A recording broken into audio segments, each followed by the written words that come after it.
This podcast is brought to you by Crafted Arts and Veil Jewelry Workshop. Now we get down to what people obviously they want to hear most is Wicked, and Right. I want to know one thing, right? Of course, we all love Wizard of Oz. We all love the film. Whoever's read the books, love the books as well. There's so many. I think you correct me if I'm wrong.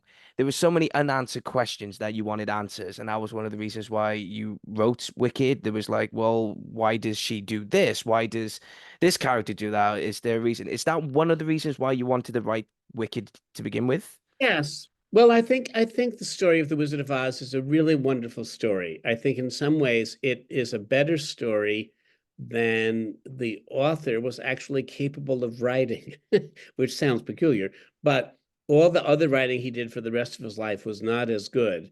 In a sense, the story was so good that he got out of its way and let it tell itself. In his later work, he became more ornate, more rococo, and less convincing.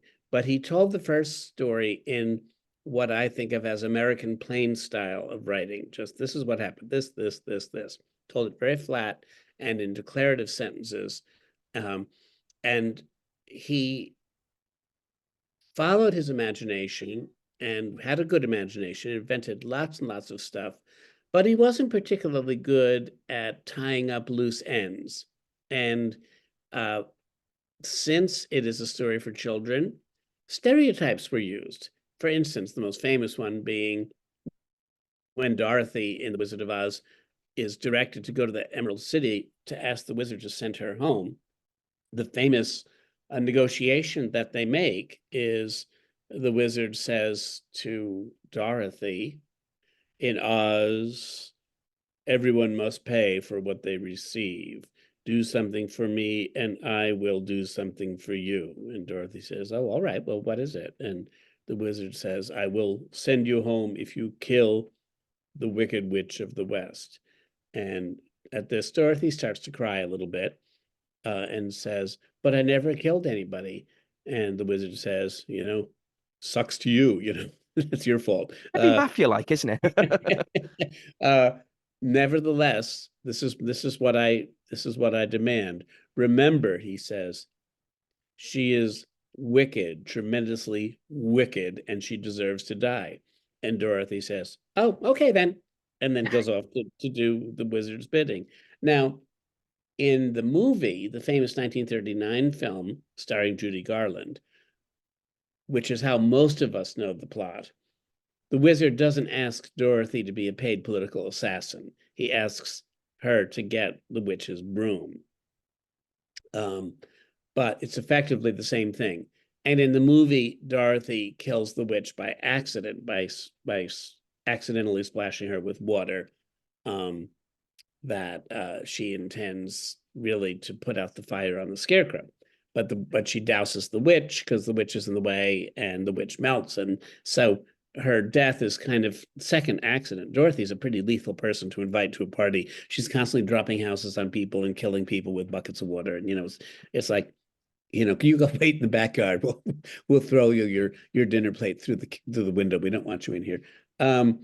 But the book is more crisp and says a witch is a witch and deserves to die. Everybody else is allowed to grow in the story and to come upon the knowledge of their own talents and strengths, courage, heart, wisdom. Uh, but the witch is not.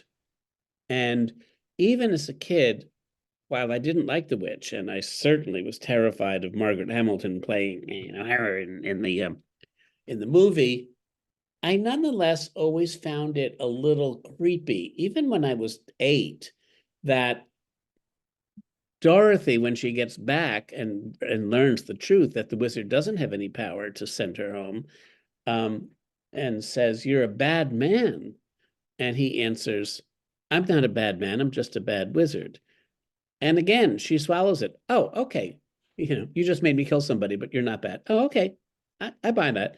And as a kid, I was not super obsessed with moral behavior, but kids are taught to be good. And to me, I thought, Dorothy, why are you letting him off the hook? He is a bad man. He sent you out to the West. He put your life in danger. Adults don't do that to children, put them in danger. He's a terrible man. And just because he says he's not bad, you're just buying it. Your innocence is charming, but it's not very useful because it's not going to protect you against bad people. So it was in thinking about that kind of thing that actually directed my moral imagination toward the story of the Wizard of Oz, what was wrong with it, and what could I uncover by looking at it a little more closely. Did you ever, did you need it? Probably a daft question, but did you need to get permission to make these characters to write it in your own way? It's not a daft question. I was daft myself at the time not to have asked the question. But as it turns out, when I began to write the book, um, all the material in the estate of L. Frank Baum, including The Wonderful Wizard of Oz, published in 1900, was still under copyright. And I didn't know that. I assumed, without doing any research, that it was in the public domain by now. Mm. Uh, when I finished the book and sent it to my agent in New York City, he wrote back and he said, "My, how clever you are. Baum's estate just came out of copyright 4 months ago. And you're the first one off the docket with a book based on his characters." Um, and so I was, and so I could retell his story without having to get permission. Now, what I couldn't do, David, is it David or David? Reese. Oh, it's Reese. David is your last name. Reese Deans is the Deans is where I think you talking about David of one of the Welsh names earlier on Yes, before we I'm pressed sorry I record. got that mixed up, and I've been calling No, you. it's fine. Absolutely Sorry. fine. I got called Rice before. Well, I do know it's Reese. That much I do know. In fact, that was my agent's last name was Reese, although spelled in the American way. Sorry, excuse me, Reese. I'm terribly No, sorry it's about no that. problem. But let's see, what was I saying now about the? Oh, yes, as you may know, the 1939 film, the copyright was extended on it, and the copyright is still in hold by Ted Turner Productions. And so when my book came to be published, I had to go back through the manuscript and scrub out any references, Reese, to things like the ruby slippers or the phrase, "if I only had a brain," or "I have a feeling we're not in Kansas anymore." Any of those many, many familiar phrases that were invented for the film script rather than by L. Frank Baum for the novel, I could not use a single one of them. I could hint at them. I could call the famous ruby slippers. I could call them jeweled shoes and not say what the jewel was, and not say what color they were, and hope that my readers would think of ruby slippers. But I Mm. couldn't say ruby slippers because that part was still under copyright by MGM. Did you ever get into what was really funny though when a lot of people when they watch Wicked the musical or they watching the film now or even watching The Wizard of Oz, yeah, it's all light-hearted, it's all sometimes bright colors, even though there's a lot of important messages within, Mhm. especially within the musical. Um, but my fiance said to me, "It's a bit dark, though, isn't it?" I was like, "Well, yeah, you've read the books." Yeah, yeah, Um, and I said, "Have you?" I remember saying to someone, "Oh, it's funny how Wizard of Oz." Judy Garland, Follow the Yellow Brick Road, we're skipping along, hey, and then Return to Oz when Disney had to go with it. It's like, oh, a decapitated woman's head. Wow. Okay, yeah. okay, we're going down this route now, are we? Yeah, right, right, right. Yeah, the Did you Yellow ever Brick get Road does take some twists and turns. It's true. yeah. But what is it that made you saw Elphaba being a good character and then the wizard being a complete gangster, as I said earlier. It is Yeah, very gangster like of the wizard, the way I think of him. And yeah, you got Glinda. What made you want to swap, say, well, Elphaba's really good. She's not yeah. born wicked, no pun intended. Yeah. Well, I've already told you about my childhood conundrums about the behavior of the wizard. And so I did Yes. not think that was good behavior, no matter what the movie was telling us. I had my own opinion about it. I thought that was heinous and sneaky and exploitative. About the witch, it was a less clear path. Now, I have to say, in my novel Wicked, which is published in England and I'm sure available in Wales, uh, the portrait of the witch, whom I call Elphaba, uh, is not as squeaky clean, polished, bright, and shiny as the portrait in either the musical or in the movie of the musical, where she almost is a saint. You know, she's so good, she has almost nothing, uh, no tarnish to her at all. I thought when I began to write the novel in 1993, so a little over 30 years ago, my aesthetic ambition was to really write a novel about uh, a psychopath, about somebody who could not stop doing terrible things, somebody like a Hannibal Lecter or a Humbert Humbert or I did not intend to do a revisionary view of a villain and show that she was really a saint. That was not my intention. However, Reese, here's what happened.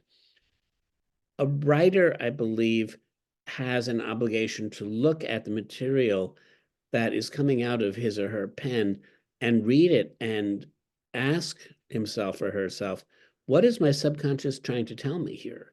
You know, I have to follow not just my intellect and my kind of cognitive sense of design, but I also have to follow my heart, which is revealed through the subconscious.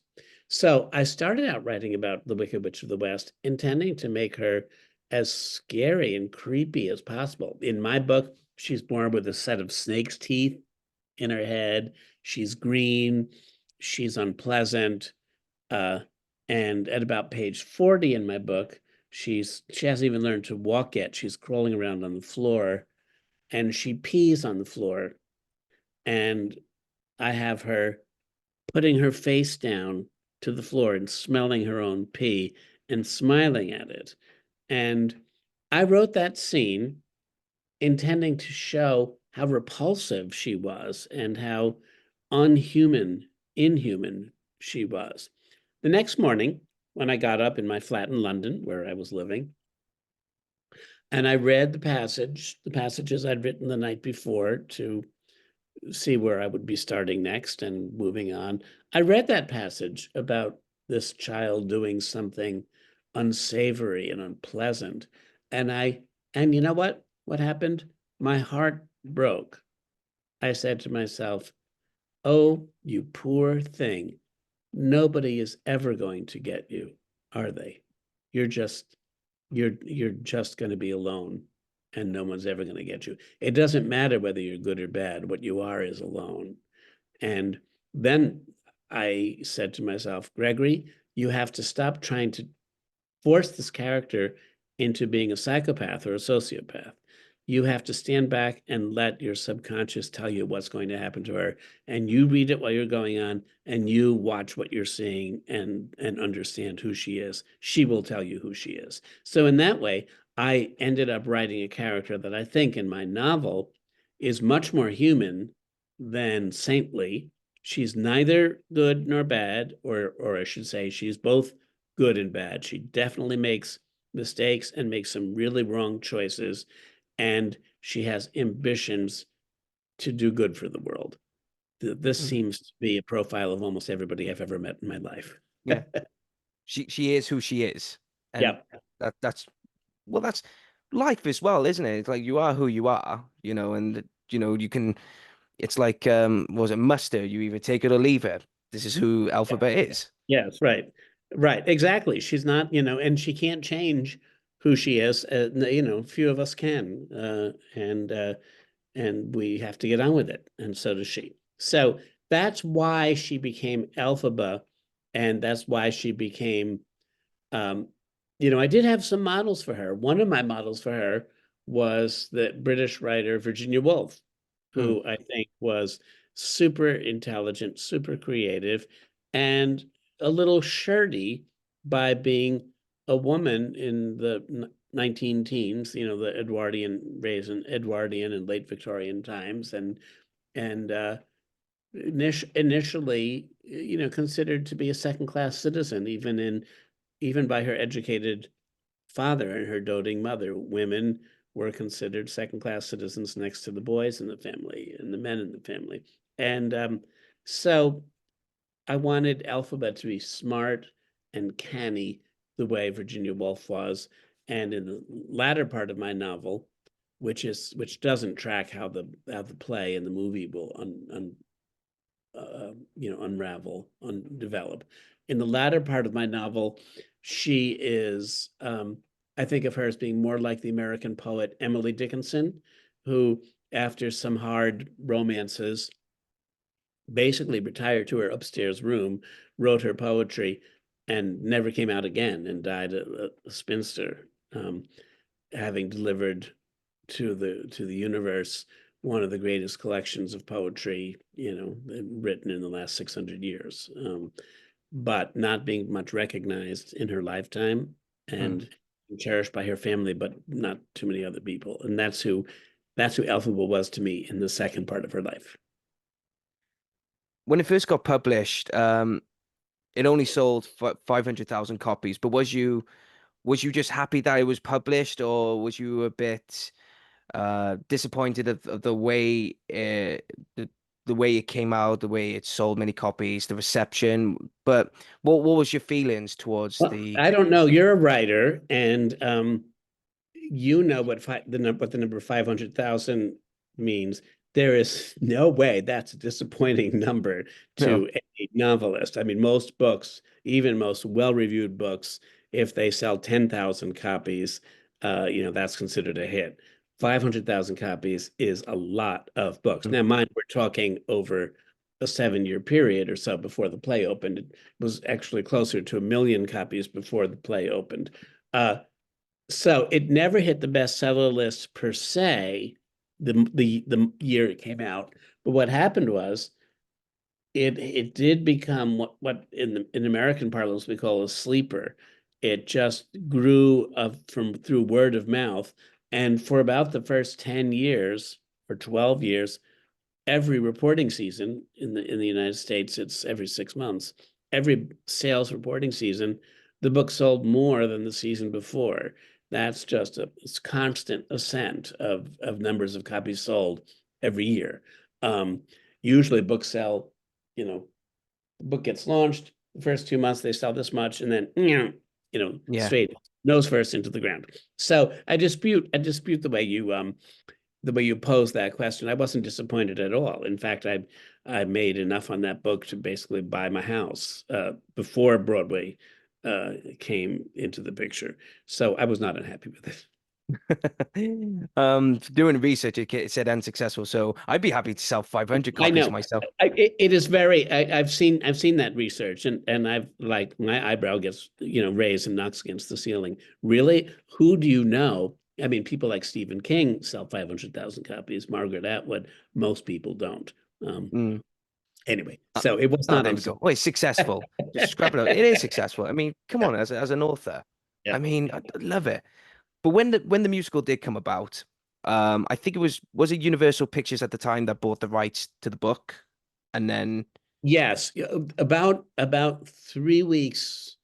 Actually, the week after the book was published, it got some great reviews, especially out in LA, and movie executives and movie stars started calling my agent right away to try to sew up the rights to make it into a movie motion picture.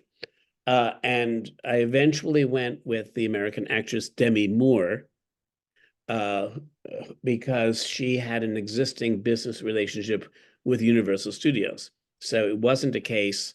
I heard from other actresses who wanted to be in the movie too and own it and produce it, but their production companies didn't have pre-existing relationships with studios, whereas Demi Moore's did. So I thought it was more likely to become a film if that contact had already been established. So I let Demi Moore option it, and for about 4 years we worked on. I didn't do any of the work, but for 4 years, Universal and Demi Moore's production company worked on getting a shooting script for it as a non-musical film. But I must point out, Reese, that this was a little bit before the heyday of the Harry Potter books. Mm. and subsequent films. And it was a little bit before the heyday of Peter Jackson's take on the Lord of the Rings. And so big money put into fantasy films was just about to happen, but hadn't really happened yet. And Wicked, any way you sliced it, it was going to be an expensive film to make. And Universal was a bit skittish about the amount of money it would cost. And frankly, the scripts weren't very good. I was disappointed in them. But by that point, I had adopted 3 children with my boyfriend, now husband, and I needed to pay their bills and keep them safe. So I wanted the movie to be made so I could get a one check purchase price and then bank it to help pay for their college careers when they came along. Uh, but I didn't like the script, and eventually the composer Stephen Schwartz, who eventually wrote the musical, went and knocked on the door of Universal Studios in Hollywood and said to the producer, Mark Platt, look, it's the gossip of Hollywood that you have this incredibly strong property, but you can't seem to make something worthwhile out of it. I know why. And Mark said, well, why? And Stephen said, because ever since 1939, everybody in the universe knows that people in Oz sing. MGM brought songs into the story, and I will do that too. Let me make this into a play first, and after it's a successful play, we'll make it into a movie. Mark said, well, works for me.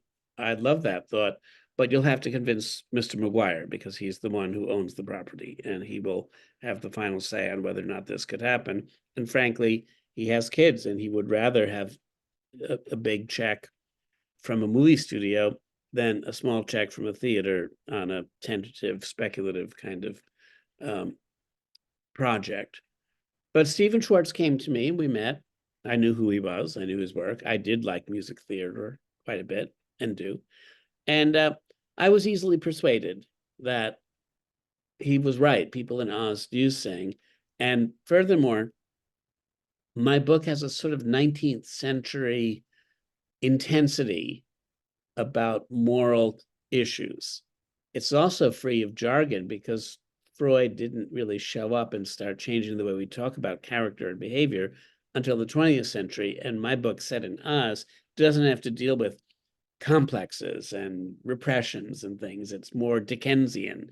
It's more like Tolstoy. It's more just watching how people behave, and you can infer what you like about what makes them tick. But the author's not telling you what it is. It's your job to figure it out for yourself. So I liked that idea, and I liked the idea of it being a play. And then the thing that happened was the play was 25 times more successful than anybody had planned on. So instead of it being a play for a couple of years and then being made into a movie, it was a play for 21 years. It's still running on Broadway. It's the 4th longest running play in Broadway history. It's still running in the West End. It's the 10th longest running play in West End history. It just seems to have longevity built into its genes. That's partly due to L. Frank Baum, partly due to reverence for Judy Garland, partly due to the strength of my novel, and a lot to do with the strength of the musical property that Winnie Holtzman, the book writer, and Stephen Schwartz, the composer and lyricist, put into it. Was there any particular song that you really liked when Stephen Schwartz played all the songs? Is there any? You've probably been asked this loads of times. Well, I like almost all of them for different reasons, but musically, the one that is the most thrilling for me to hear sung is not Defying Gravity, Oh. uh, which is most people's favorite, and it's not Popular, which is fun, but it's not my popular. It's not the most popular with me. With me, it's a song in Act 2 called "No Good Deed Goes Unpunished." And that Mm. is that is a kind of a tour de force of melodic invention with a lot of changes in the key signature, um, and and a lot of passion. And in that song, Elphaba gives up on her ambition to be a force for good in the world and decides she has no choice now. She's been pushed into a corner and she's going to embrace her inner witch, with all the bad sense of what being a witch actually means. She really never does, but that's what the song says she's going to do. And it's great to hear on the stage, and it's great to hear on the soundtrack. And I can't wait next year when Wicked Part Two, the movie, comes out, and we get to hear Cynthia Erivo, um, launch us through that particular maelstrom. Yeah.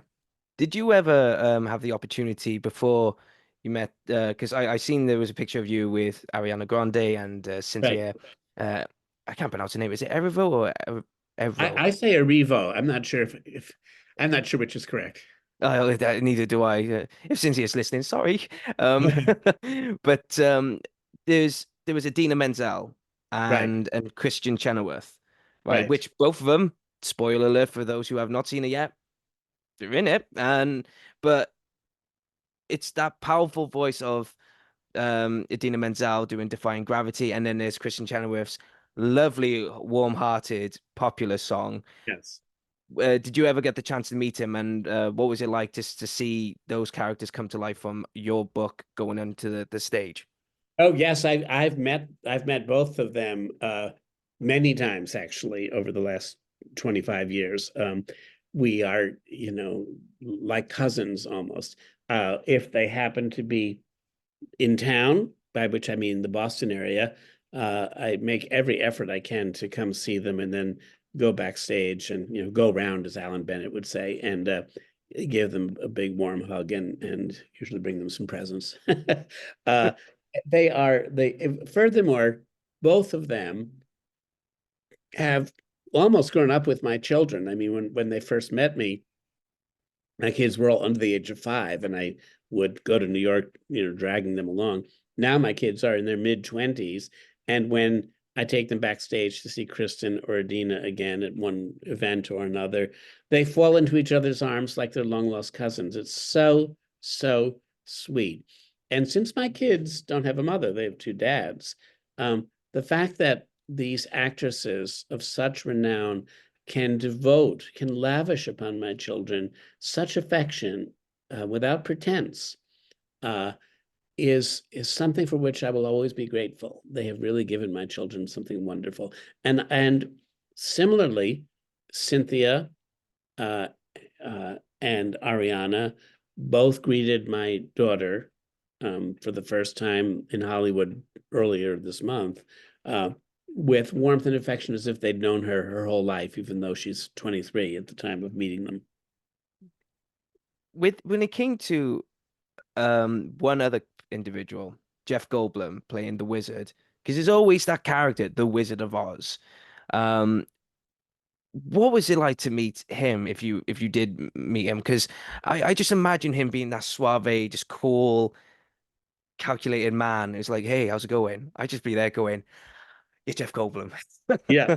I did not meet him on set. I met Mm. many of the other performers on set in London when I came over about a year and a half ago to watch uh, uh, for about a week, what was being filmed.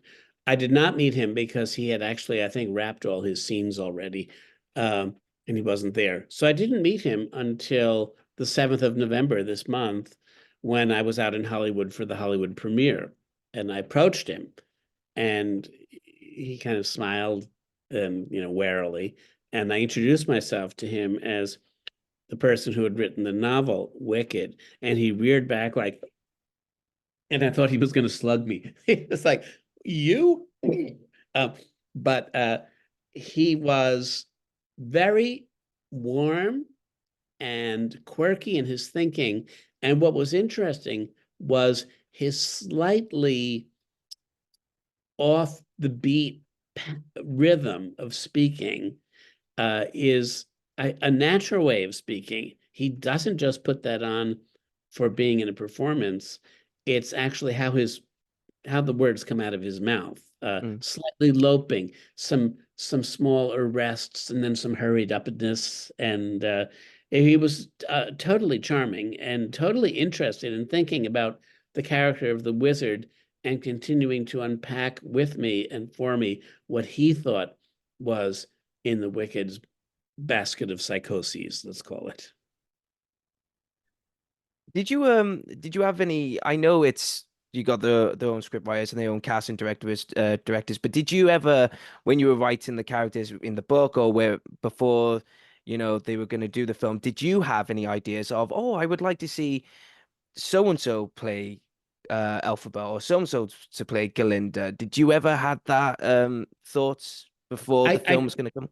I did not have that thought regarding the film because by the time they got around to casting the film, the play had already been showing for 15 years.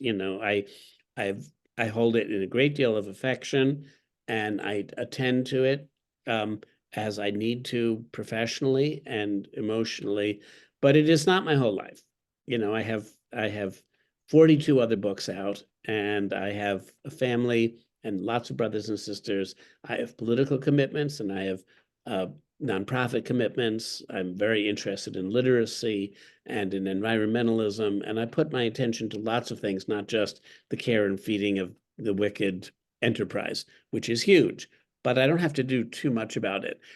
However, so by the time they came to cast the film, I had long since escaped its domination in my life. And I thought, well, whatever they do, they're going to make the best decisions they can make. And I hope it will be successful and I hope it won't be too embarrassing.